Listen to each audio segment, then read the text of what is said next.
In this video, we're going to look at using the identities instead of the triangles to solve these. Most people who do calculus regularly prefer to use the triangles that we've been looking at. But let's talk about using these expressions. They come from the identities over here. But when you see this format, then you let x equal a sine theta. If you see this format, you let x equal a tangent theta. And if you see this one, you let x equal a secant theta. So we're going to look at the same problem again. It says the integration of the square root of 9 minus x squared over x squared dx. Now, some of you are going to say, I find this easier, and you memorize it. You just got to put it in your long-term memory. So going back to this table, this looks like this format here. So we have a minus x squared. So we're going to let x equal a sine theta. So we're going to let x equal the square root of 9 is 3 sine theta. So then dx equals 3 cosine theta d theta. So what you've done is you've skipped the triangle part, and you're just going to substitute it in. So now we say the integration of, but the steps from here on out are the same. So we have 9 minus x is 3 sine theta, and x squared is 3 sine theta squared. There's a squared up here. And dx is 3 cosine theta d theta. So let's simplify. So we have the square root of 9 minus 9 sine squared theta. And we have 9 sine squared theta. And we have 3 cosine theta d theta. This 3 cancels and makes this a 3. I like to do those sooner rather than later. So we have the integration. Let's factor a 9 out here. So we have 9, 1 minus sine squared theta. And on the denominator, we still have 3 sine squared theta. And we have cosine theta d theta. Now the square root of 9 is 3, so let's pull that out. And then we have the square root of 1 minus sine squared is cosine squared theta. Now we show all of these steps because it's good math to prove what your answer is. Secondly, to verify that you're doing it correctly. Now there's one term in the numerator and one term in the denominator, so we can cancel these 3's. So we have the integration of the square root of cosine squared is cosine x theta, and in the denominator we have sine squared theta, and then over here we have cosine theta d theta.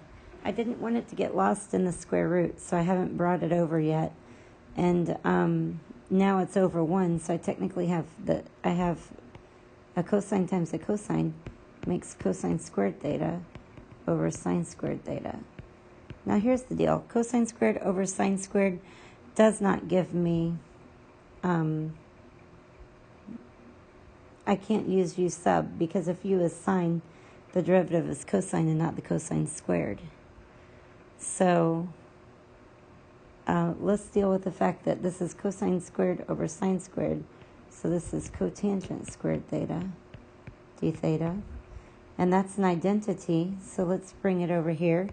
The integration of cotangent squared theta d theta is the integration of, and that identity is cosecant squared theta minus 1, because cotangent squared equals cosecant squared minus 1 d theta. Now that's not bad because we know those integrals. Actually, the cosecant and cotangent, I find that we don't use quite as much, so I don't know those as well. You probably don't either, so you have to brush up on them. The integration of cosecant squared is negative cotangent theta minus the integration of 1 is theta plus c. Now the problem is you didn't begin with theta, so we need to go back to what we had. Our original variable is x. So if we bring in what we started with over here, notice I have cotangent theta, and that doesn't help me any at all here. I still need to draw a triangle. So I'm going back to here where x equals 3 sine theta. And if x equals 3 sine theta, that means that sine theta equals x over 3.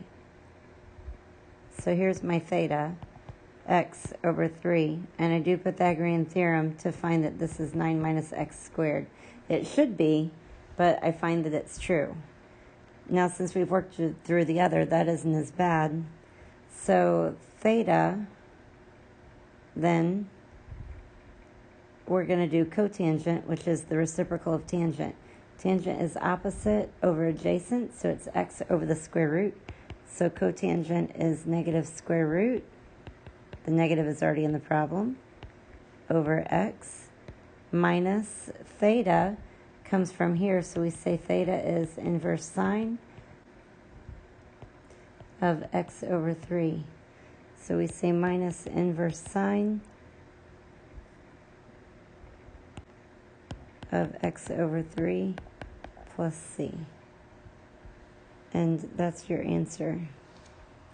You can use other trigonometric functions. You'll just find that the answers are slightly different. I don't think this saves you any time. You still have to draw a triangle. You just have to do memorization and draw a triangle. That's up to you. Just be sure you show your work for all that you do. Thank you.